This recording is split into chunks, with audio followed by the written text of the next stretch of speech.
Let's crack Unacademy. Let's crack UPSC CSC with India's largest learning platform Unacademy पे आप सभी का स्वागत है दोस्तों।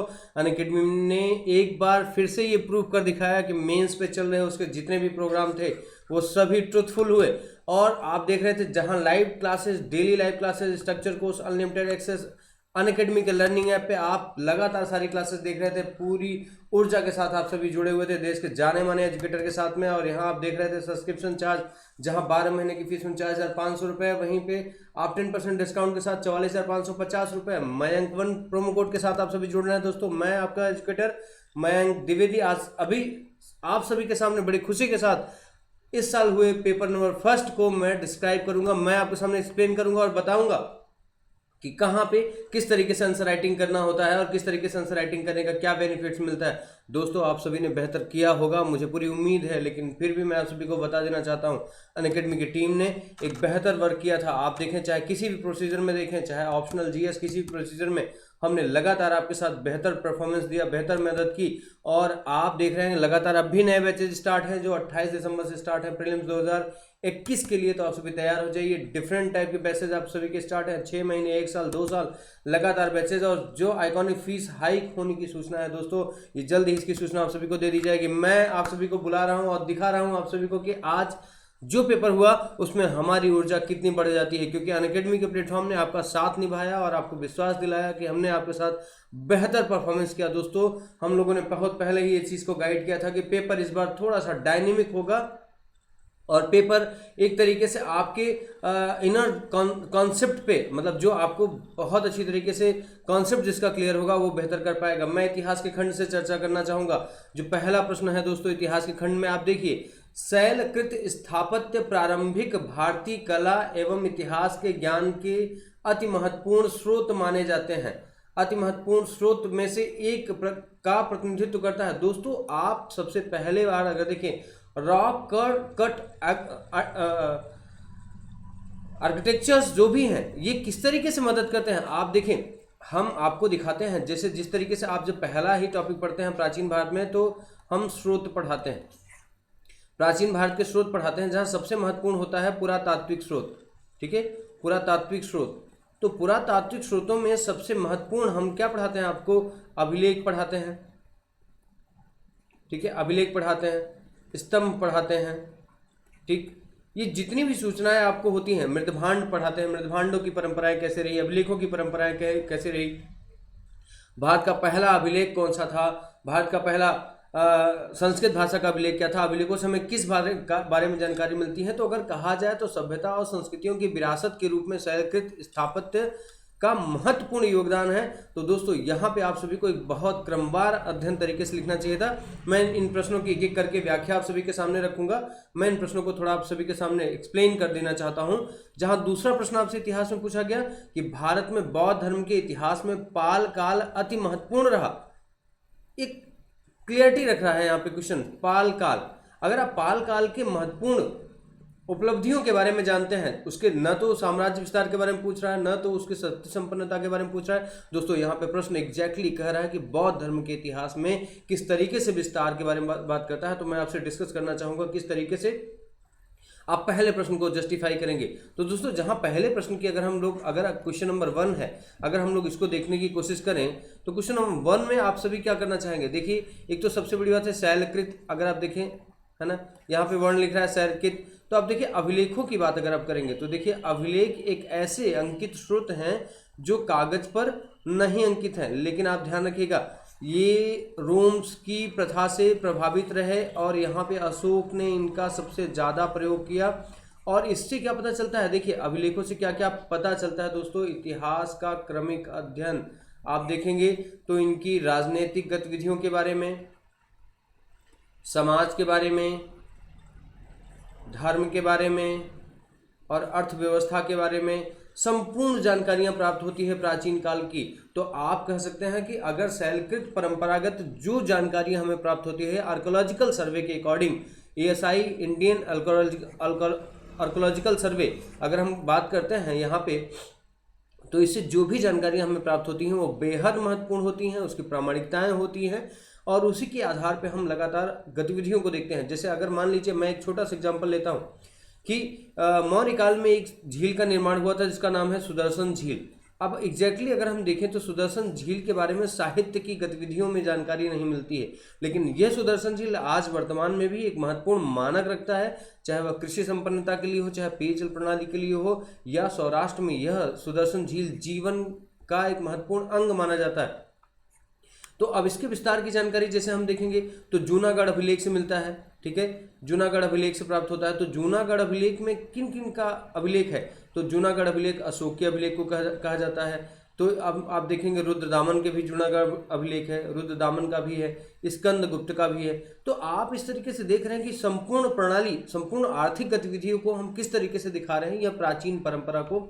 वहीं अगर आप देखेंगे तो जैसे अगर मैं कहूँ कि भूमिदान परंपरा है, भूमिदान की परंपरा है, अगर आप देखना चाहते हैं तो शैलकृत जो स्थापत्य हमारे पास प्राप्त है उससे हम कैसे जान लेते हैं। जैसे यहाँ पे देखें नानाघाट का नागनिका अभिलेख, नानाघाट का नागनिका अभिलेख है ना, सॉरी नानाघाट अभिलेख है, नानाघाट अभिलेख है। तो नानाघाट अभिलेख किसका है, नागनिका का है, नागनिका का है। तो ये नागनिका कौन थी, ये सातवाहन वंश की है ना, सातवाहन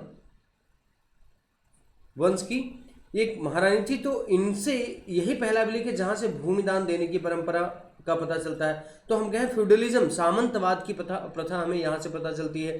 फिर आप यहीं पे देखते हैं कि भीतरी अभिलेख है, भीतरी अभिलेख के बारे में जब आप बताते हैं तो भीतरी अभिलेख क्या बताता है आपको, तो भीतरी अभिलेख बताता है कि ग्राम दान देने की परंपरा के बारे में। दोस्तों ग्राम दान देने की परंपरा, तो आप देख रहे हैं कि अगर हम बात करते हैं तो सामंतवाद के उदय और सामंतवाद के चरमोत्कर्ष के बारे में जो जानकारी प्राप्त होती है वो मिलती है हमें अभिलेखों से। तो शैलकृत स्थापत्य जो रहा वो अत्यंत महत्वपूर्ण हो जाता है भारतीय इतिहास की जानकारी के लिए। आप चाहे प्रयाग प्रशस्ति को ले लीजिए, चाहे आप जितने भी अन्य जो सुई विहार अभिलेख है कनिष्क काल के लिए ले लीजिए, ठीक है आप। और उसके बाद अगर आप देखते हैं तो एलोरा, अजंता, जितनी भी ये चीज़ें हैं ये सब कहीं न कहीं शैलकृत स्थापत्य हैं। तो अगर हम इनको समराइज करते हैं तो इतिहास को जानने के लिए हमें महत्वपूर्ण स्रोत प्राप्त होते हैं। तो आपको क्रमिक वार तरीके से आपको, जैसे आप जितने भी अभिलेख हैं, स्तंभ हैं, ठीक है, शिलालेख हैं, या जितने भी गुहा लेख हैं, इनका क्रमिक रूप से अगर आपको वर्णन देना था दोस्तों तो 150 वर्ड में आप बेहतरीन संयोजित उत्तर लिख सकते थे। बहुत ही कहा जाए तो एकदम परफेक्ट आंसर राइटिंग कर सकते थे आप, ठीक है। तो ये प्रश्न बहुत ही डायनेमिक रहा। आप इसे चाहे एंशिएंट इंडिया के पोर्शन से ले लें, चाहे आप आर्ट एंड कल्चर के पोर्शन से ले लें, तो ये बेहतरीन प्रश्न आपके एग्जाम में 2020 के मेंस के फर्स्ट पेपर में रहा। तो मैं कहता हूं कि ये प्रश्न बहुत कठिन नहीं था। बस ये दिमाग रखना चाहिए कि हमें प्रश्न किस कंटेंट पे लिखना है, कंटेंट क्या होना चाहिए, कितनी एनर्जी होनी चाहिए प्रश्न में, क्या शब्दों का चयन होना चाहिए। अगर उन शब्दों का चयन और आपका कंटेंट बहुत ही क्रमिक है तो आपने अच्छा आंसर लिखा होगा और पूरी उम्मीद है कि आप सभी बेहतर मार्क्स पाएंगे दोस्तों। तो आप समझिए कि इसमें आप सभी का क्या दृष्टिकोण होना चाहिए। जहां दूसरी बात, दूसरे प्रश्न की ओर हम लोग आते हैं। दूसरा प्रश्न है कि भारत में बौद्ध धर्म के इतिहास में पाल काल अति महत्वपूर्ण चरण है। अब देखिए जैसे कि अब यहाँ पे अगर हम देखें तो क्वेश्चन नंबर 2 पे अगर हम आए तो एक तरफ कह रहा है कि बौद्ध धर्म, ठीक है, बौद्ध धर्म, और दूसरी तरफ कह रहा है पाल वंश। अगर आपको बस इतना पता है कि पाल वंश में क्या हुआ, देखिए बुद्ध का रिलीजन तो जहां अशोक कहता है कि अपने धम्म में अपासिन्वे बहु कहने दया दाने सचे सोचे माधवी साधवी चैत्य धम्म, तो ये तो धम्म है, अर्थात जो लोक कल्याण की भावना से जुड़ा हो वही धर्म है। यह विस्तार तो आपको हीनयान महायान की श्रेणी से मिलता आता है, लेकिन ऐसा क्या हो जाता है। तो पाल वंश में आप देखें दोस्तों, चाहे वह गोपाल देखें, गोपाल इस वंश का संस्थापक हो, फिर आप देखें देवपाल है, देवपाल है, फिर धर्मपाल है, ठीक है, धर्मपाल है। आप देखें गोपाल ने उदंतीपुरी विश्वविद्यालय, ठीक है, वहीं धर्मपाल ने विक्रमशिला विश्वविद्यालय,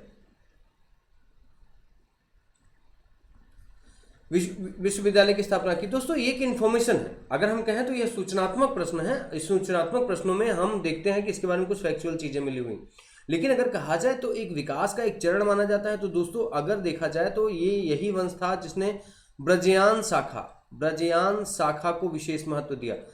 ब्रजयान शाखा जहां बुद्ध की पत्नी है ना, बुद्ध के सांसारिक जीवन को अलौकिक दिखाया गया है, अलौकिक स्वरूप प्रदान किया गया है। ये अलौकिक स्वरूप किस आधार पे कहेंगे, तो यहाँ पे आपको बुद्ध की पत्नी तारा देवी का वर्णन है, अर्थात यही वो पहला काल था, बुद्ध काल बुद्ध वंश बौद्ध धर्म में पहला ऐसा टाइम पीरियड, पहला ऐसा वंश जिसने बौद्ध धर्म में स्त्री शक्ति को स्थापित किया है। तो ये बहुत ही महत्वपूर्ण चरण है ये। इसके पहले आप चाहे देख लीजिए, आप महायान देख लीजिए, आप क्या कहते हैं ब्रजयान, आप जो भी अन्य हैं, ठीक है, विज्ञानेश्वर विज्ञानवाद देख लीजिए, जितने भी रहे हैं वो अलग अलग चीज़ों को डिफाइन करते हैं। लेकिन अगर मैं कहूँगा तो मुझे खुशी है इस बात की कि मैंने आपके प्रश्नों में ये चीज़ चर्चा में की है और आपको प्रीलिम्स के साथ मेंस के प्रश्नों में इसको मैंने डिस्कशन करते हुए आपके सामने रखा है कि बौद्ध धर्म पाल वंश में सबसे महत्वपूर्ण कारण इसलिए महत्वपूर्ण जाना जाता है क्योंकि यहाँ से नारी शक्ति स्थापित होती है, नारी महत्व को स्थापित किया जाता है, बुद्ध के सांसारिक जीवन में अलौकिकता को दिखाया जाता है। ये महत्वपूर्ण है। और शिक्षा के क्षेत्र में यहाँ आप देख रहे हैं कि महायानिज्म शाखा को महत्व देते हुए उदंतीपुरी विश्वविद्यालय और विक्रमशिला विश्वविद्यालय जैसे महत्वपूर्ण विश्वविद्यालयों की स्थापना होती है। तो कहा जाता है जहां शिक्षा का केंद्र स्थापित कर दिया जाए वहां सभ्यता और संस्कृतियां स्वयं स्थापित होने लगती हैं। तो बस आपको इतने ही शब्दों में इसका इंट्रोडक्शन देते हुए आपको इस पूरी क्या कहते हैं जो भी जानकारी है उस पर चर्चा करना था। दोस्तों इसमें बहुत ज़्यादा कुछ लिखने की आवश्यकता नहीं थी, बस बुद्धिज्म को बस ये दिखाना था। बुद्धिज्म का एक अति महत्वपूर्ण चरण में आपको ये वाली लाइन दिखाना था कि बुद्ध के सांसारिक जीवन की अलौकिकता की चर्चा की गई है, ठीक है, और साथ ही साथ उसमें नारी महत्व को स्थापित किया गया है, नारी सशक्तिकरण को दिखाया गया है, नारी को देवी के रूप में स्थापित किया गया है। जिस तरीके से हिंदुत्व धर्म में दुर्गा, काली, सरस्वती, महालक्ष्मी की स्थापना की गई, उसी तरीके से तारा देवी की यहाँ पे स्थापना की गई या अन्य देवियों की भी स्थापना यहाँ पे की गई।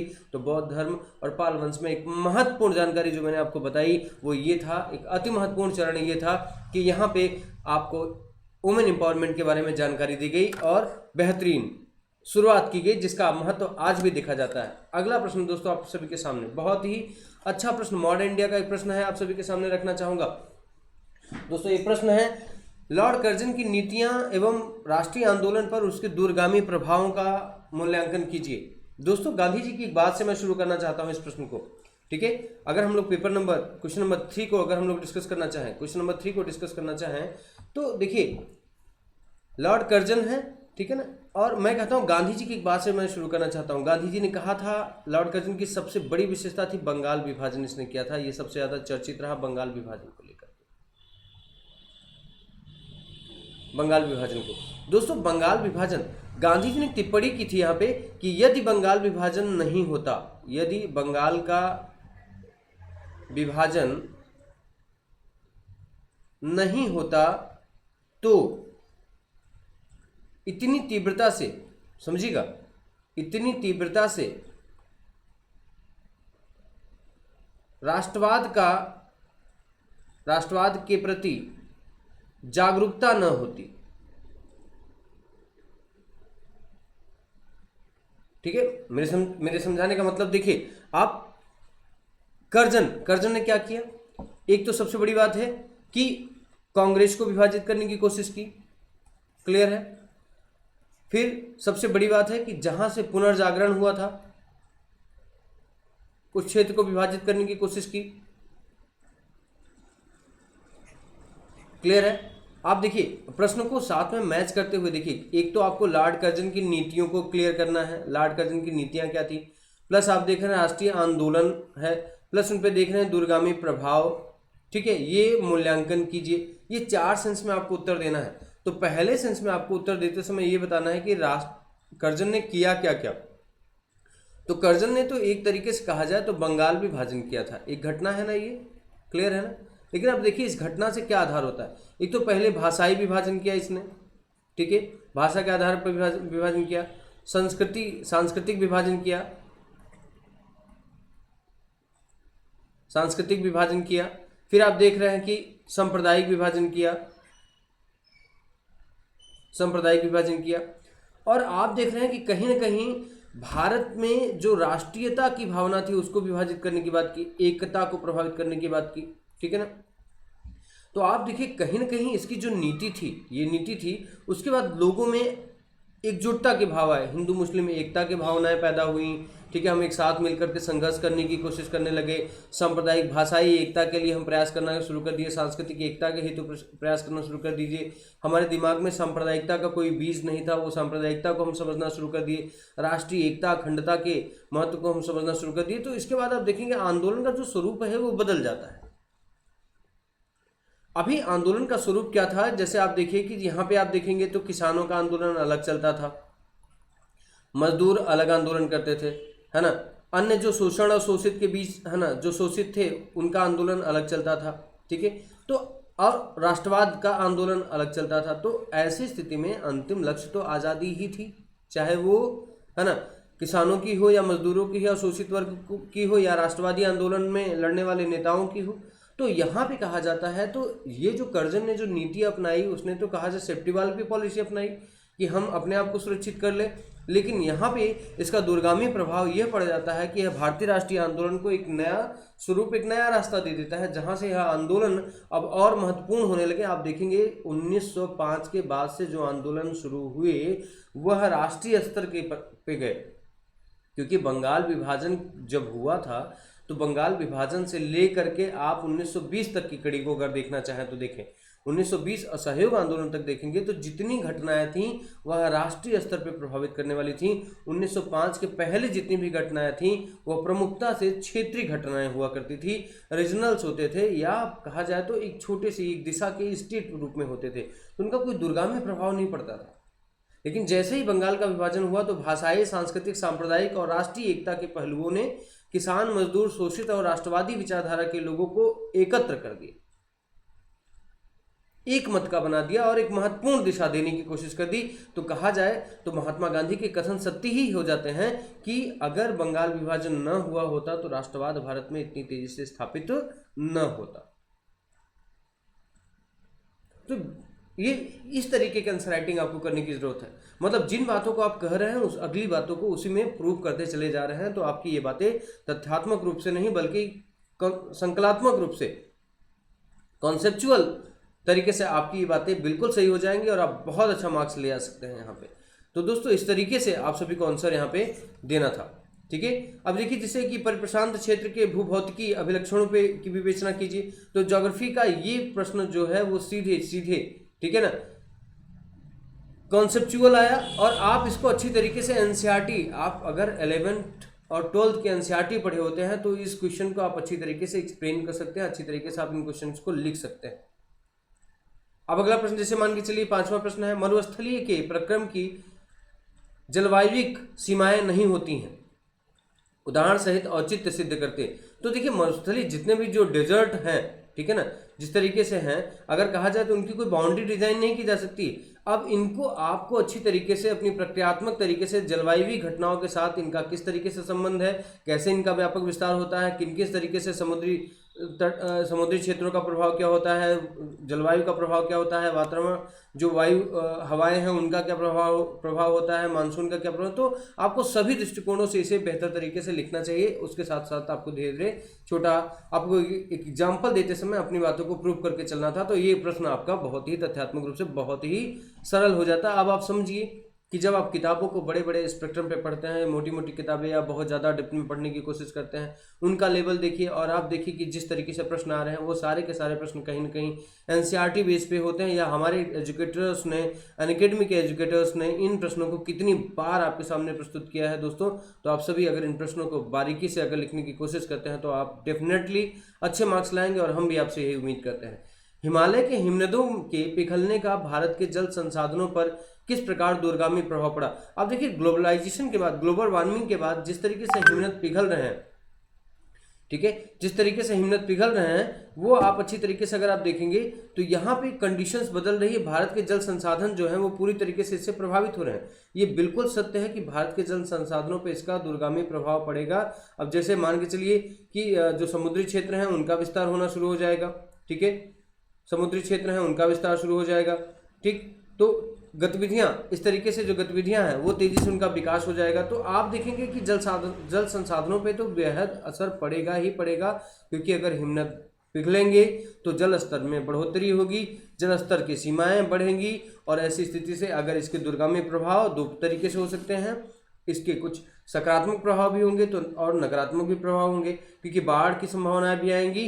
तो कहा जाए कि बहुत सारे ऐसे जो क्षेत्र थे, जो डेजर्ट थे, जो मरुस्थल थे, वो पुनः एक उपजाऊ जमीन में भी बदल सकते हैं। तो इस तरीके से आप देखेंगे कि नदियों का मार्ग बदलेगा, और नदियों के मार्ग बदलने से एक तरफ अगर फायदा होता है तो दूसरी तरफ नुकसान भी होता है। तो दोस्तों सीधा सीधा प्रश्न आया था, कहीं आपको मतलब कहा जाए तो बहुत ज़्यादा आपको उलझने की जरूरत नहीं थी। बस आपको बहुत ही अच्छी तरीके से फ्रेमिंग के साथ, अपने डायमेंशन के साथ इन प्रश्नों को सीधे सीधे लिखना था, और आप लिख सकते थे। और मुझे उम्मीद है कि आप सभी ने इस पर अच्छी राइटिंग की होगी।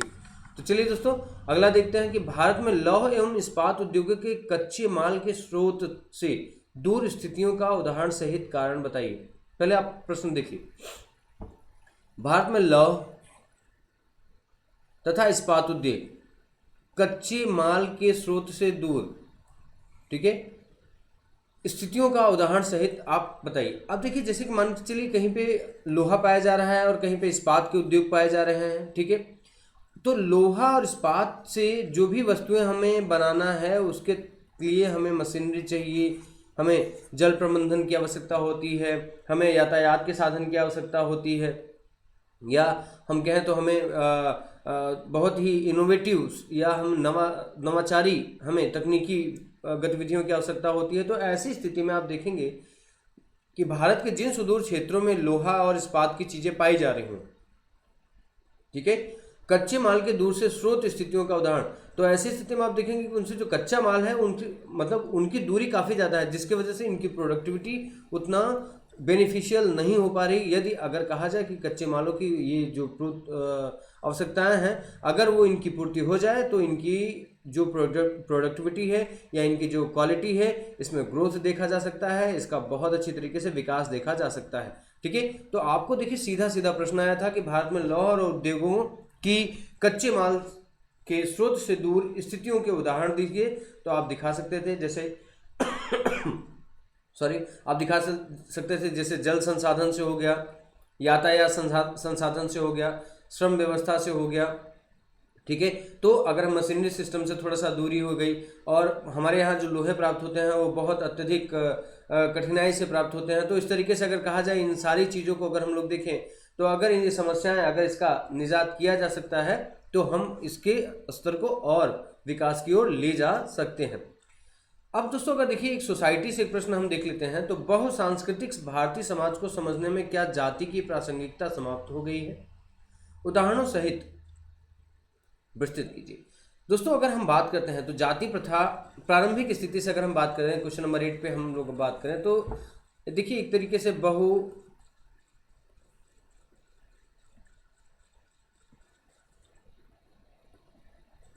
संस्कृति की बात है।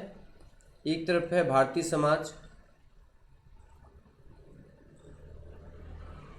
और एक तरफ है जाति, ठीक है। देखिए भारत जो है वो विविधता का देश रहा है, प्राचीन काल से विविधता का देश रहा है। यहाँ पे विभिन्न संस्कृतियों का तालमेल हमेशा समन्वय रहा है, एक समन्वयकारी संस्कृति रही है। जहाँ भारतीय समाज की अगर हम बात करें तो भारतीय समाज प्रारंभिक स्थिति में जो वर्ग आधारित था, ठीक है, वर्ग आधारित था, क्योंकि अगर हम बात करते हैं यहाँ पे तो प्राचीन काल में चाहे वह पाषाण काल रहा हो, चलिए वहाँ तो कोई स्टार्टिंग रहा, उसके बाद इंडस वैली सिविलाइजेशन रहा हो या पूर्व पाषाण काल की स्थिति रहा हो, यहाँ वर्ग आधारित क्लासिफिकेशन था। आप देखते हैं कि जो ऋग्वेद है, ऋग्वेद के अंतिम 10वें मंडल से जातिवाद की, जाति प्रथा की, कर्म आधारित जाति प्रथा की, जन्म आधारित जाति प्रथा के प्रमाण मिलना शुरू होते हैं। उसके बाद ब्राह्मण, क्षत्रिय, शूद्र, वैश्य, ठीक है, इन जातियों का उद्भव हो जाता है। तो इन जातियों का क्या होता है कि पहले तो ये कर्म आधारित थे, बाद में ये जन्म आधारित हो गए। जन्म आधारित हो गए तो इनके काम, इनके पेशे, इनकी जो संस्कृति थी ये निर्धारित होना शुरू हो जाती है। तो अब फिर आप एक बार प्रश्न पे और देखें, सांस्कृतिक भारतीय समाज को समझने में, है ना, क्या जाति प्रासंगिकता है? तो बिल्कुल आप देख सकते हैं कि प्रासंगिकता समाप्त हो गई है। अगर कहा जाए तो देखिए धीरे धीरे जिस तरीके से समाज आधुनिक हो रहा है वहाँ पे जाति व्यवस्था की रीढ़ कमज़ोर हो रही है। लेकिन अगर हम कहें तो आज भी देखें ऐसा पूरी तरीके से हम नहीं स्वीकार कर सकते हैं। आज भी भारतीय समाज में जो भी राजनीतिक दल है, या हम कहें कि भारतीय समाज में जो भी परंपराएं हैं, जो भी रीति रिवाज हैं, या हम कहें कि जो भारतीय समाज का जो समन्वय है उसमें जाति व्यवस्था का बहुत ही ज़्यादा महत्व है। और आज भी कहीं ना कहीं हम कास्ट थ्योरी को फॉलो करते हैं, मानते हैं। अगर अब इसके नकारात्मक पहलुओं को देखा जाए तो हीन भावना से हम ग्रसित हैं, ठीक है। या इसके हम कहें सकारात्मक पहलुओं को देखा जाए तो आज भी वर्किंग जो कल्चर है वो डिफाइंड है, वो क्लियर है। समाज एक तरीके से मोड ऑफ प्रोडक्शन के रूप में जुड़ा हुआ है, ठीक है। एक तरीके से जजमानी मोड ऑफ प्रोडक्शन कह लिया जाए या तो कहा जाए एक दूसरे पर निर्भर गतिविधियों के आधार पर जुड़ा हुआ है। तो ये ऐसा पूरी तरीके से इसका खंडन नहीं कर सकते कि बहुसंस्कृतिवाद जो है ना, बहुसांस्कृतिक भारतीय समाज को समझने में क्या जाति प्रासंगिकता समाप्त हो गई? तो अभी जाति प्रासंगिकता तो समाप्त नहीं हुई है, लेकिन धीरे धीरे आधुनिकता में, अगर हम कहें आधुनिकता का जो दौर चल रहा है, जिस तरीके से हम 21वीं शताब्दी में है, यहाँ हम देख रहे हैं तो जाति बहुत मानक स्थिति में नहीं रखती है। चाहे हम किसी अब रीति रिवाज को देख लें, किसी कार्यक्रम को देख लें, या सरकार के द्वारा किसी योजनाओं को देख लें, या हम रहन सहन खान पान इन व्यवस्थाओं को देख लें, अब पहले जैसी स्थितियां भारत में नहीं रही, जब जाति व्यवस्था, जाति के आधार पे हम किसी को टिप्पणी कर सकते थे कि कोई शूद्र है, कोई वैश्य है, कोई क्षत्रिय या ब्राह्मण है। अब ये धीरे धीरे ये जो मानसिकता है, इसके दबाव कम हो रहे हैं, समाज समन्वयकारी स्थिति में जा रहा है, समाज अपने आप को बैलेंस कर रहा है और लगभग जाति प्रथा की स्थितियां टूट रही हैं, कमजोर हो रही हैं। लेकिन अगर कहा जाए निजी हितों के हेतु जाति व्यवस्था का अभी भी अनुपालन किया जा रहा है। जैसे हम कहें कि राजनीतिक लाभ लेने के लिए, सेवाओं में लाभ लेने के लिए, तो ये कहीं ना कहीं अगर अभी भी इसका मानक जो है वो व्यवस्थित बना हुआ है, लेकिन हम पूरी तरीके से इससे आप कहेंगे कि अब जो जाति की प्रासंगिकता है ये समाप्त नहीं हो गई है, अभी भी ये जीवित है, लेकिन फिर भी इसमें सुधार की संभावनाएं बनी हुई हैं। तो ये जो प्रश्न था ये आपको बैलेंस करना था, ये किसी एक ही पक्ष में समाप्त हो गई हैं तो ये क्वेश्चन मार्क लगा हुआ है। ये कहीं से सहमति नहीं दे रहा है कि आपको सिर्फ इसकी सहमति में ही लिखना है, समझ गए। यह एक आलोचनात्मक था बिंदु है जहाँ पे इस पर विस्तृत व्याख्या आपको करनी है, कंप्लीट डिस्कशन करना है। तो ऐसी स्थिति में आपको इस प्रश्न को इस तरीके से सॉल्व करना है कि प्लस माइनस का रेशियो लेते हुए आपको इसके पॉजिटिव निगेटिव डायरेक्शन को दिखाते हुए उदाहरण आपको लिखना है और इसे समझाना था आप सभी को दोस्तों, ठीक है। चलिए अब अगला प्रश्न हम लोग देखते हैं। देखिए कोविड पैंडेमिक जो था, एसोलेशन क्लास, अब यहाँ पे ये कह रहा है कि जो कोविड है, ठीक है, उसने भारत में असमानता और गरीबी को और गति दे दी, ठीक है। जो क्वेश्चन नंबर आपका 9 है वो क्या कह रहा है कि जो कोविड-19 आया उसने असमानता और गरीबी को और गति दे दी। तो डेफिनेटली ये बात है, जहां भारत अपनी आर्थिक स्थिति को लेकर के काफ़ी मजबूत था और कोविड-19 के पहले हम दुनिया में हमारी जो पहल थी अर्थव्यवस्था को लेकर के वो काफ़ी मजबूत थी और काफ़ी इस तेज़ी के साथ हमारा विकास हो रहा था। हम विकसित देशों के साथ लगातार कॉम्पीट कर रहे थे। हमारा इंडेक्स, चाहे पॉवर्टी हंगर इंडेक्स हो, चाहे जेंडर इंडेक्स हो, चाहे आपका SDI हो, लगातार बढ़ रहा था, ग्रोथ कर रहा था। लेकिन जैसे ही कोविड हमारी जो कहा जाए कि GDP है और नेशनल इनकम है, ये काफ़ी ज़्यादा ग्रोथ कर चुकी थी। और हम लोग अभी देखें तो कोविड-19 पैंडेमिक के बाद में तो एक तरीके से कहा जाए तो एक्सेलरेशन हुआ, मतलब गति मिल गई। किसको? विकास को नहीं। विकास की संभावना तो आप कोविड में कल्पना ही नहीं कर सकते। अभी तक भी जिस दौर में आप सभी इस पेपर को लिख रहे हैं, वहाँ भी अगर हम लोग देखें तो कोविड-19 का इम्पैक्ट है। आप UPSC के एग्जाम्स को देखें, डिले हुआ, फिर मेंस अभी कब हो रहा है। तो अब आप देखेंगे कहीं ना कहीं कोविड-19 का जो समाज में इम्पैक्ट पड़ा वो ये था कि जिन लोगों की छोटी इनकम थी, जो सस्टेन कर रहे थे, जो व्यवसाय थे, कर्मकार थे, श्रमिक थे, मजदूर थे, शिल्पकार थे, है ना, किसान थे, इन सभी में कहीं ना कहीं इनकी आर्थिक स्थिति और कमजोर हुई।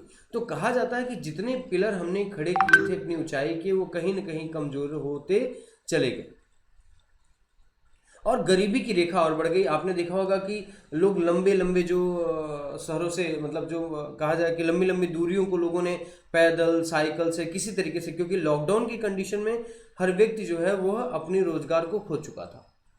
और वर्तमान के समय में भी अभी हम स्थिर नहीं है। सरकारें प्रयास कर रही हैं, सकारात्मक प्रयास की जा रही है, प्रत्येक गवर्नमेंट के द्वारा, प्रत्येक राज्यों के द्वारा या केंद्र सरकार के द्वारा लगातार प्रयास किया जा रहा है इसको कैसे बैलेंस किया जाए। लेकिन यह बात बिल्कुल सत्य है कि इसको बैलेंस करना बहुत मुश्किल है और धीरे धीरे ही इसमें समय लगेगा अभी इसको बैलेंस करने में। लेकिन अगर कहा जाए इस प्रश्न के साथ, तो आपको सहमति देनी है कि बिल्कुल सही है कि कोविड-19 के साथ असमानता और गरीबी का स्तर लगातार बढ़ता रहा। आपको इसको लिखना कैसे है, ये चीज़ें समझिए। जैसे आपको सबसे पहले तो ये दिखाना है किसानों की स्थिति पे क्या प्रभाव पड़ा।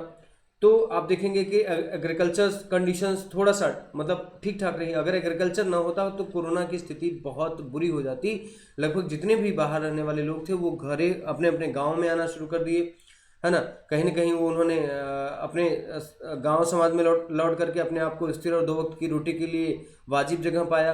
और ऐसी स्थिति में अगर आप देखेंगे तो सबसे बड़ी बात है अर्थव्यवस्था को चोट लगा, उद्योगों को चोट लगा। आप जितने भी इंडस्ट्रीज थे वो डिक्लाइन में चले गए। आज भी बहुत सारे ऐसे कहा जाए तो रूल्स एंड रेगुलेशन हैं जहाँ पे बहुत सारी इंडस्ट्री का ग्रोथ नहीं हो पाया है। तो कहीं ना कहीं असमानता तो बढ़ी ही, और जब असमानता बढ़ती है तो आप डेफिनेटली इस बात को समझ सकते हैं कि पॉवर्टी तो बढ़ेगी बढ़ेगी। भारत एक विकासशील देश था जो विकास की कल्पना में लगातार गतिशील था और अपने आप को गति दे रहा था। वहाँ पे कोरोना पैंडेमिक ने इसे बहुत ज़्यादा नुकसान पहुँचाया। तो आपको इसको क्रमवार तरीके से लिखना था। मजदूर, शिल्पकार, उद्योग, किसान, आम जन, ठीक है। तो इनको आप दिखाएंगे शिक्षा व्यवस्था, अर्थव्यवस्था, समाज और किस तरीके से इन पे क्या इम्पैक्ट पड़ा, ठीक है। आज भी हमारी कोई भी पॉलिसीज इस तरीके से बहुत ज़्यादा रन नहीं कर पा रही हैं, क्योंकि आप आज भी देखिए इंडिया में रेल बहुत अच्छी तरीके से नहीं चल पा रहे हैं। तो मजदूर एक जगह से दूसरी जगह ट्रांसफर्ड नहीं हो पा रहे हैं लगातार। तो उनकी इनकम में कमी आई। जब इनकम में कमी आएगी तो जीडीपी में कमी आएगी, जीडीपी में कमी आएगी तो पर कैपिटल इनकम में कमी आएगी। जब पर कैपिटल इनकम में आएगी तो असमानता अपने आप बढ़ जाएगी, गरीबी अपने आप में बढ़ जाएगी। तो इस स्थिति में आप देखेंगे कोरोना पैंडेमिक ने गरीबी को और एक्सेलरेट किया और पॉवर्टी को और ज़्यादा एक्सेलरेट किया। तो ये चीज़ें क्वेश्चंस बहुत ही सीधे से क्वेश्चन पूछा गया था। तो आप इस प्रश्न को एकदम सीधे सीधे आपको इसका जो भी इम्पैक्ट पड़ा, जो आपने महसूस किया अपने आसपास में, उन चीज़ों को आपको लिखना था। इसका कोई ऐसा थ्योरेटिकल नॉलेज आपको नहीं देना था कि आपको किसी ऐसे विचारधारा से इसको जोड़ना था, ऐसे लोगों के स्लोगन से जोड़ना था, कुछ नहीं। आपको सीधा सीधा वो इम्पैक्ट लिखना था जो आपने इधर पिछले 7 महीनों में महसूस किया। क्या स्थितियाँ आई, आज सामान्य लोगों के जेब में पैसे गायब है, उनकी अर्थव्यवस्था रुकी हुई है, तो किस तरीके से क्या गतिविधियां, क्या असर पड़ा, आपको इस प्रश्न में दिखाना था। अगला 10वां अगर हम प्रश्न पढ़ते हैं दोस्तों, तो देखिए 10वां प्रश्न अगर हम कहें तो क्या आप सहमत हैं कि भारत में क्षेत्रीयता बढ़ती हुई सांस्कृतिक मुखरता का परिणाम प्रतीत होती है?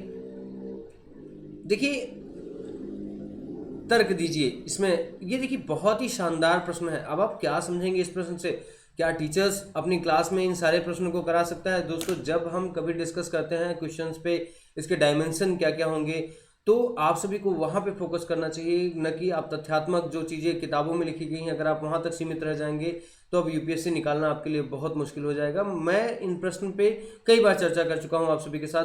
क्या आप सहमत हैं कि भारत में क्षेत्रीयता बढ़ती हुई सांस्कृतिक, है ना, मुखरता का परिणाम है? आपको ये दिखाना था कि जो भारत में डाइवर्सिटी है, जो भारत में विविधता है,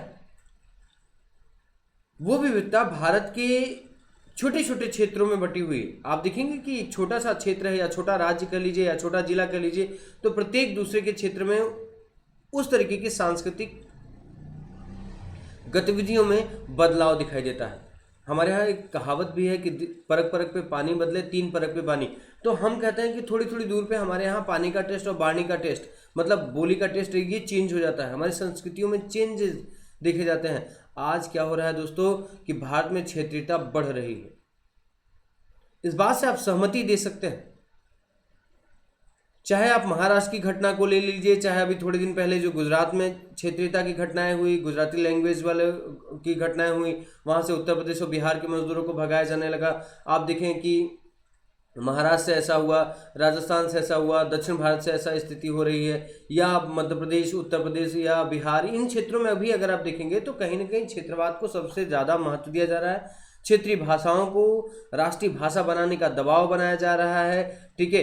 तो इस तरीके से आप देखेंगे तो कहीं ना कहीं ये बातें बिल्कुल सत्य हो रही हैं कि क्षेत्रीयता जाति आधारित, धर्म आधारित, संस्कृति आधारित, अपनी परंपराओं आधारित, ठीक है, अपने मानकों के आधारित, अपनी मांग आधारित चीज़ों को लेकर के अपनी जाति, समाज, धर्म के लिए लोग प्रयास कर रहे हैं, ठीक है। तो इस प्रयास को बड़ी तेजी के साथ गति मिल रहा है, ये बिल्कुल सत्य है। तो इसके आप इस पे आप लगातार तर्क दे सकते हैं। जैसे छोटी छोटी पार्टियों का गठन होना, तो छोटे छोटे क्षेत्रों में छोटी छोटी क्षेत्रों के अंतर्गत जातिवादी पार्टियों का गठन होना, अपने मुद्दों को लेकर आना, अपनी संस्कृति के लिए लड़ाई लड़ना, अपने धर्म के लिए लड़ाई लड़ना, ठीक है, अपने आप को श्रेष्ठ बताने की परंपरा में आना, ठीक है, दूसरे को निम्न दिखाने की परंपरा में आना। हम एक भारतीय होकर के भी अपनी परंपराओं को सर्वोत्कृष्ट बताने की परंपरा में है, अपनी जाति, अपने धर्म, अपने समाज को सर्वाधिक महत्व देने की बात कर रहे हैं। तो कहीं न कहीं ये चीज़ें क्षेत्रीयता को बढ़ावा दे रही हैं, जो सांस्कृतिक मुखरता का परिणाम है। तो संस्कृति कहीं न कहीं लोगों के अंदर जो अपनी संस्कृति के प्रति लगाव है, जो अपनी विचारधारा के प्रति लगाव है, वो कहीं न कहीं क्षेत्रीयता को अत्यधिक मजबूत कर रही है, जिसके कारण आज भारत में विभिन्न धर्म क्षेत्रों का जाति आधारित, वर्ग आधारित, संस्कृति आधारित, भाषा आधारित कई स्वरूपों की या कई संस्थाओं का गठन हो रहा है और उनके मानक बनाए जा रहे हैं। तो बिल्कुल ये प्रश्न आप सभी इसका उत्तर आप दे सकते थे। तो चलिए देखिए, आपको इसी तरीके से लिखना था दोस्तों, इन प्रश्नों को इसी तरीके से लिखना था। चलिए अब हम लोग देख लेते हैं अगला प्रश्न। देखिए अगला प्रश्न है, भारतीय दर्शन एवं परंपरा ने भारतीय स्मारकों की कल्पना और आकार देने एवं उनकी कला में महत्वपूर्ण भूमिका निभाई। भारतीय दर्शन, देखिए सबसे बड़ी बात है कि भारतीय दर्शन एवं परंपरा ने भारतीय स्मारकों की कल्पना और आकार देने एवं उनकी कला में अत्यधिक महत्वपूर्ण भूमिका निभाई। चाहे दोस्तों आप देखिए दर्शन की परंपरा में हम लोग जैसे खड़ दर्शन की बात करते हैं, ठीक है, खड़ दर्शन के साथ साथ फिर हम देखते हैं कि भारतीय दर्शन चाहे वह अध्यात्मवाद में देखें, चाहे ज्ञानवाद में देखें, चाहे आप देखें उसे जीवन के अपने जीवन पहलुओं की जीवन शैली के रूप में देखें, तो इनका बहुत इंपॉर्टेंट रोल है। और ऐसी स्थिति में देखा जाए तो दर्शन का अर्थ होता है जीवन जीने की वह परंपरा जिसके आधार पे आप जीवन के आदर्श को प्राप्त करते हैं, ठीक है, जीवन के आदर्श को प्राप्त करने की परंपरा है। तो ऐसी स्थिति में चाहे संस्कृति का विकास हो, चाहे भाषा का विकास हो, चाहे जीवन शैली का विकास हो, राजनीति का विकास हो, विचारधारा का विकास हो, इन सभी विकासों को कहीं न कहीं भारतीय दर्शन के अंतर्गत व्याख्यायित किया गया है। मनुष्य का क्या कर्तव्य होगा, कि क्या उत्तरदायित्व होगा, क्या जवाबदेहिता होगी, क्या पाप है, क्या पुण्य है, क्या शुभ है, क्या अशुभ है, क्या उचित है, क्या अनुचित है। तो इस तरीके से कहा जाए तो समाज को व्यवस्थित स्वरूप देने का जो कार्य किया गया है वो भारतीय दर्शन के द्वारा किया गया है, ठीक है। एवं परंपरा ने भारतीय स्मारकों की कल्पना और आकार देने एवं उनकी कला की महत्वपूर्ण भूमिका निभाई। तो बिल्कुल कहा जाता है कि जिस तरीके से जो प्राचीन भारतीय दर्शन रहे वो आज भी हमारे लिए एक महत्वपूर्ण उदाहरण बन जाते हैं, महत्वपूर्ण स्वरूप बन जाते हैं कि किस तरीके से हमारी संस्कृति, हमारी सभ्यता, हमारी भाषा, हमारी शिक्षा, योग दर्शन। आज देख रहे हैं कि दुनिया में 21 जून को योग दिवस मनाया जाता है, तो कहीं ना कहीं यह भी एक दर्शन है। और ऐसी स्थिति में आज आप देख रहे हैं कि उसका प्रभाव जो है पूरे दुनिया में दिखाई दे रहा है। तो इस तरीके से आप अच्छी तरीके से इसे डिफाइन कर सकते हैं, अच्छी तरीके से इसे क्लियर कर सकते हैं दोस्तों। जहाँ प्रश्न रहा 12वें प्रश्न का, तो मध्यकालीन भारत के फारसी साहित्यिक स्रोत उस काल के युग बोध का प्रतिबिंब है, टिप्पणी कीजिए। बिल्कुल कहा जा सकता है कि ये प्रश्न बिल्कुल 250 शब्दों में आया। आश्चर्य की बात है कि 250 शब्दों में मतलब इस प्रश्न को पूछा गया है। तो मुझे बेहतर खुशी है इस बात से कि जो प्राचीन काल के प्रश्न और मध्यकाल के प्रश्न जो अभी छूट रहे थे वो कहीं ना कहीं अब बहुत ही महत्वपूर्ण है और उनसे लगातार अब हमें बेहतर पढ़ने की ज़रूरत होगी। तो मैं कहूँगा कि सतीश चंद्रा या इरफान हबीब की किताबों में स्पष्ट इस बात का उल्लेख किया गया है कि जो फारसी साहित्यकार थे, है ना, उनके एक एक क्रमिक, ठीक है, पुस्तकों के माध्यम से आप देखेंगे, चाहे वह दक्षिण दिल्ली सल्तनत की शासन व्यवस्था हो, ठीक है, चाहे हम बरनी, बदायूनी, अलबरूनी, ठीक है, या हम बात करते हैं आगे चल करके जितने भी इतिहासकार हुए, उनके माध्यम से ही हम उस समय काल की परिस्थितियों का दर्शन कर पाते हैं, पूरा अध्ययन कर पाते हैं। तो आप साहित्यिक स्रोत के अंतर्गत संपूर्ण उन लेखकों की चर्चा आपको क्रमवार तरीके से करनी थी जिनके माध्यम से इतिहास दर्शन को हम अच्छी तरीके से देख पाते हैं, ठीक है। तो चलिए अब देखते हैं हम लोग अगला एक प्रश्न है, 13वां प्रश्न है। 1920 के दशक से भारतीय राष्ट्र आंदोलन ने कई वैचारिक धाराओं को ग्रहण किया, अपना सामाजिक आधार बढ़ाया। दोस्तों देखिए 1920 के दशक से, 1920 के दशक आपको ये कोड लाइन करनी है, यहाँ पे आपको देखना है कि 1920 के बाद की स्थितियों में क्या हुआ। देखिए जब असहयोग आंदोलन चला,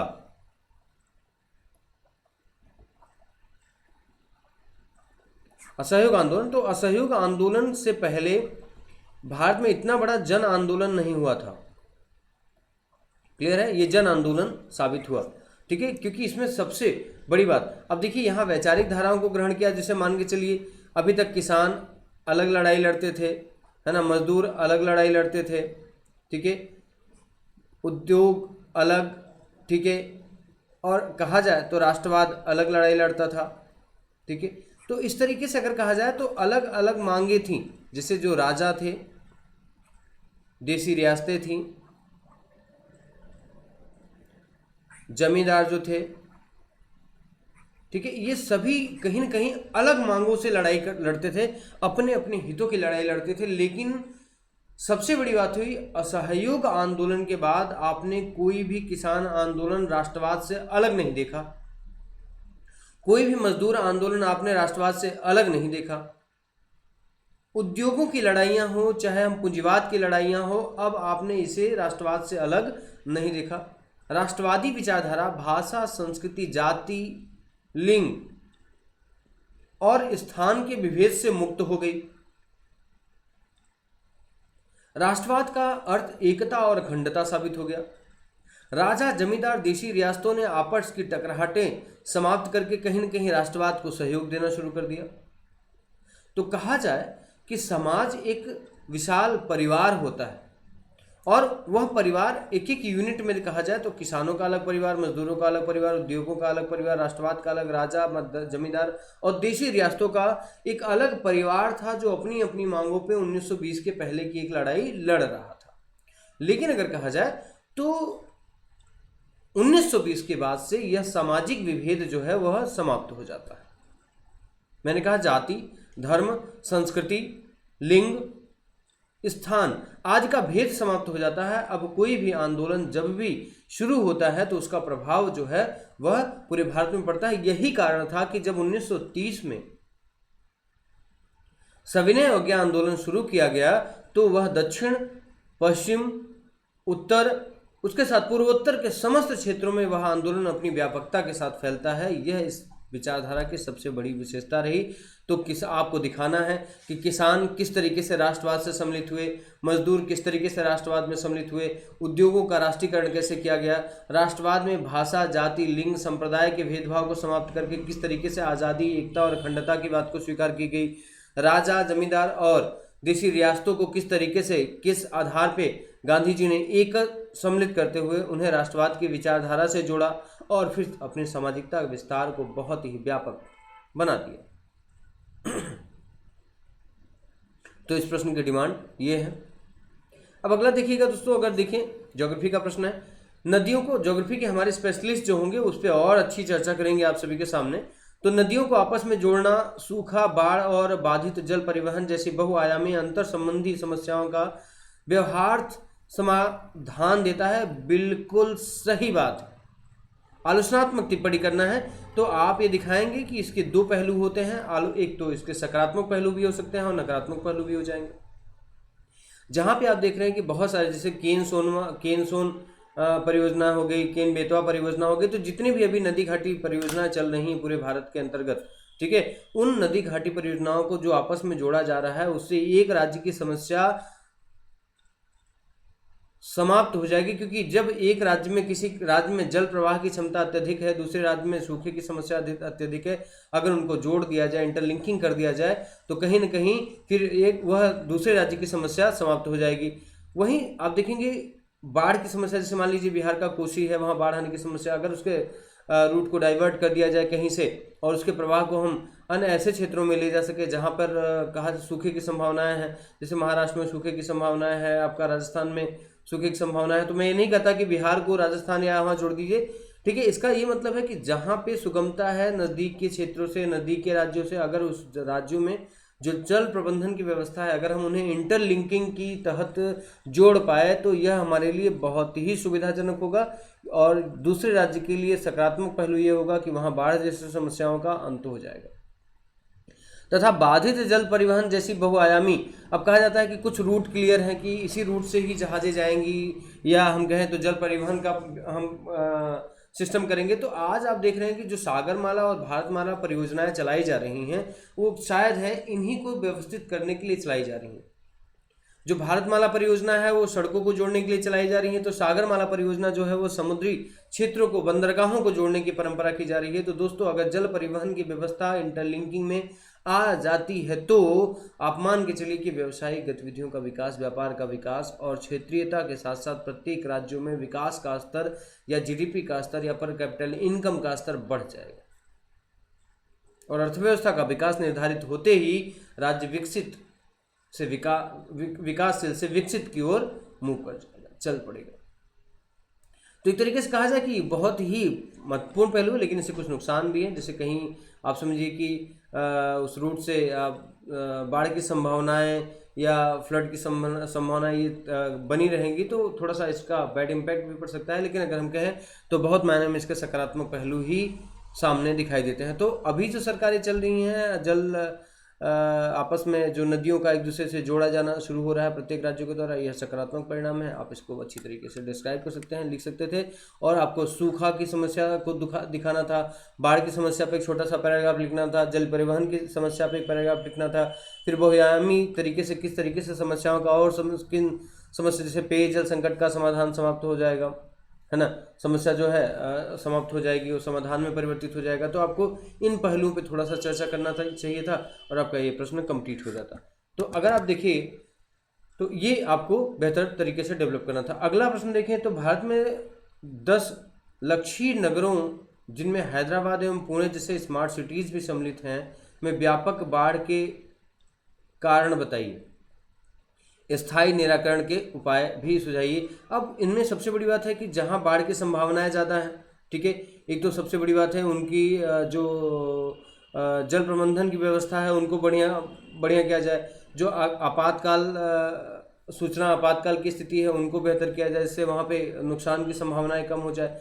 स्थायी निराकरण का अर्थ से जो संबंधित है वो आप मान के चलिए कि यही है कि किस तरीके से, है ना, वहाँ पे बाढ़ के पानी को कम किया जाए, ठीक है, और उसकी दिशा को डाइवर्ट किया जाए, उसे जो बाढ़ का पानी है उसे समुद्र से जोड़ा जाए या अन्य ऐसे क्षेत्रों से जोड़ा जाए जहाँ जल प्रबंधन की व्यवस्था अच्छी नहीं है। अगर उनके बाढ़ का पानी उस रास्ते से निकल जाएगा तो कहीं ना कहीं ये व्यवस्थाएं बेहतर हो जाएंगी। ज्योग्राफी के टीचर इस पर बेहतर चर्चा करेंगे आप सभी के साथ में, तो मैं आप सभी के साथ यहाँ पे जुड़ा हूँ। नेक्स्ट प्रश्न के लिए देखते हैं हम लोग, भारत के वन संसाधनों की स्थिति एवं जलवायु परिवर्तन, ठीक है, परिवर्तन पर उनके परिणामों पर चर्चा करिए। ये भी प्रश्न आप सभी के लिए पूछा गया है, बेहतरीन प्रश्न है, आप सभी यहाँ पे देख सकते हैं इस प्रश्न को।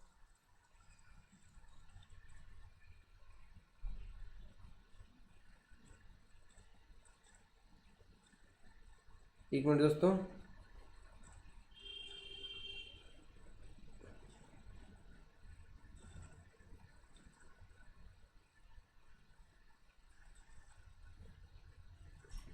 भारत में वन संसाधनों की स्थिति, ठीक है, वन संसाधनों की स्थिति।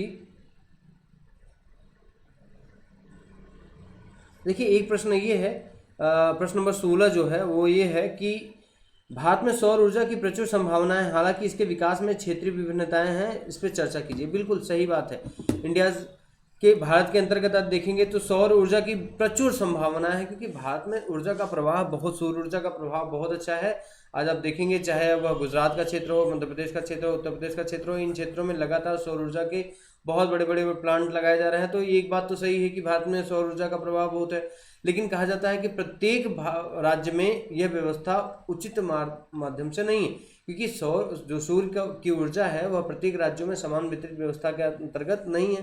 तो ऐसी स्थिति में देखेंगे नॉर्थ ईस्ट के क्षेत्रों में इसके साथ अचल संभावनाएं है, पश्चिम के क्षेत्रों में इसकी संभावना है, या मध्य में, है ना, कर्क रेखा के आसपास में जो सटे हुए क्षेत्र हैं यहाँ पे इसकी संभावनाएं ज़्यादा हो जाती हैं। तो इनका जो रीजनल डेवलपमेंट है या रीजनल इनका जो डिस्ट्रीब्यूशन है वो बहुत ही, है ना, कहा जाए तो इसमें बहुत सारी विभिन्नताएं हैं। तो इसके आधार पे एक कथन आपको सकारात्मक रूप से प्रत्येक क्षेत्रों में, जैसे आपको एग्जांपल लेते हैं, नॉर्थ ईस्ट का एग्जांपल लेना था, गुजरात का एग्जांपल, उत्तर प्रदेश का एग्जांपल, मध्य प्रदेश का एग्जांपल, फिर आपका दक्षिण भारत का एग्जांपल लेते हुए यहाँ पे आपको किन किन राज्यों में क्या असमानताएं हैं, सूर्य के सौर ऊर्जा के क्या मानक स्रोत हैं, इन पे आपको क्रमिक रूप से आपको लिखना था। तो बेहतर आंसर राइटिंग आप इस पर कर सकते हैं। अब भारत के वन संसाधनों की स्थिति एवं जलवायु परिवर्तन पर उनके परिणामी प्रभावों का परीक्षण कीजिए। भारत के वन संसाधनों की स्थिति एवं जलवायु परिवर्तन पर उनके परिणामी प्रभाव। तो ये प्रश्न तो एकदम सीधा आ रहा है। आप समझिए कि एनसीईआरटी से रिलेटेड अगर इन प्रश्नों को देखेंगे तो वन संसाधन अगर अच्छे होंगे तो जलवायु परिवर्तन की जो नकारात्मक परिणाम है वो कम होंगे, सकारात्मक परिणाम अच्छे होंगे, क्योंकि वनों से ही जलवायु का निर्धारण होता है। तो इसका एक ज्योग्राफिकल प्रश्न है, आप अच्छी तरीके से आप इसको एक्सप्लेन कर सकते हैं दोस्तों। चलिए देखते हैं 18 नंबर प्रश्न, और ये प्रश्न है सोसाइटी से रिलेटेड। देखिए, भारत में विविधता एवं बहुलवाद वैश्वीकरण के कारण संकट में है। देखिए, जो भारत में जो विविधता है और बहुलवाद वैश्वीकरण ग्लोबलाइजेशन अगर हम देखें तो ये अभी इस समय कहा जाए संकट में है। तो ये एक ऐसा उत्तर है, प्रश्न है, जहां आपको बहुत ही समझ के साथ इसे देखना पड़ेगा।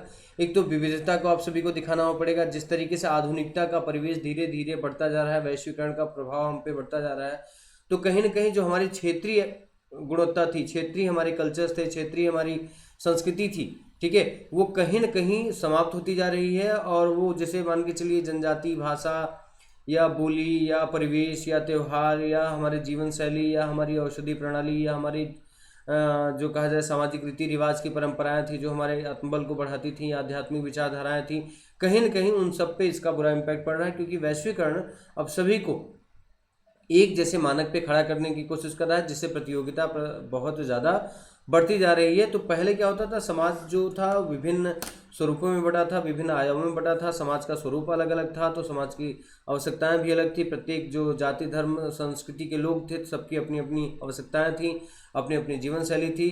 तो इस आधार पे अगर देखा जाए तो उनका ग्रोथ लेवल जो था वो काफ़ी अच्छा होता था, वो काफ़ी ज़्यादा पीसफुल होते थे, संतुष्ट होते थे। लेकिन अभी की स्थितियों में आप देखेंगे तो वैश्वीकरण के दबाव में प्रत्येक व्यक्ति की जो एम्बिशंस है, महत्वाकांक्षाएं हैं, वो बहुत ज़्यादा बढ़ गई हैं। तो इससे आप देखेंगे समाज में अव्यवस्था पैदा हो रही है। तो ये बिल्कुल सही दिशा में आपका ये प्रश्न है। तो आप समझिए कहीं ना कहीं आपको जो विश्व के विकसित देश हैं उनका भारत पर पड़ने वाला प्रभाव आपको इसको दिखाना था, और कौन सी परंपराएं नष्ट हो रही हैं उन पे आपको उन पे फोकस करना था। ग्लोबलाइजेशन कहाँ तक हमारे लिए सही है और क्या हमारे लिए गलत है, उन बिंदुओं पे आपको चर्चा करना चाहिए था। तो प्रश्न को दो भागों में बांट के आपको चलना चाहिए था कि भारत में जो विविधता है उसके सकारात्मक पहलू क्या हैं और इन सकारात्मक पहलुओं पे वैश्वीकरण का नकारात्मक प्रभाव क्या पड़ रहा है। इस आधार पर आपको प्रश्न का उत्तर देना था। तो दोस्तों 18 नंबर का प्रश्न भी बहुत ही सीधा सीधा पूछा गया था, जिसमें आपको बस एक अपने अनुभव आधारित ज्ञान का को यहाँ पे लिखना था और उसको यह दिखाना था कि किस तरीके से विकासशील और विकसित अर्थव्यवस्था जो है एक दूसरे को प्रभावित करती है। उसमें सबसे ज़्यादा प्रभावित होने वाला कारक जो होता है वो विकसित देशों द्वारा विकासशील देशों पर प्रभाव होता है। तो उसका क्या प्रभाव सकारात्मक है, क्या नकारात्मक है, इस बिंदु पे आपको चर्चा करनी चाहिए थी। अगला देखिएगा जो क्वेश्चन नंबर 19 है, रीति रिवाजों एवं परंपराओं द्वारा तर्क को दबाने से प्रगति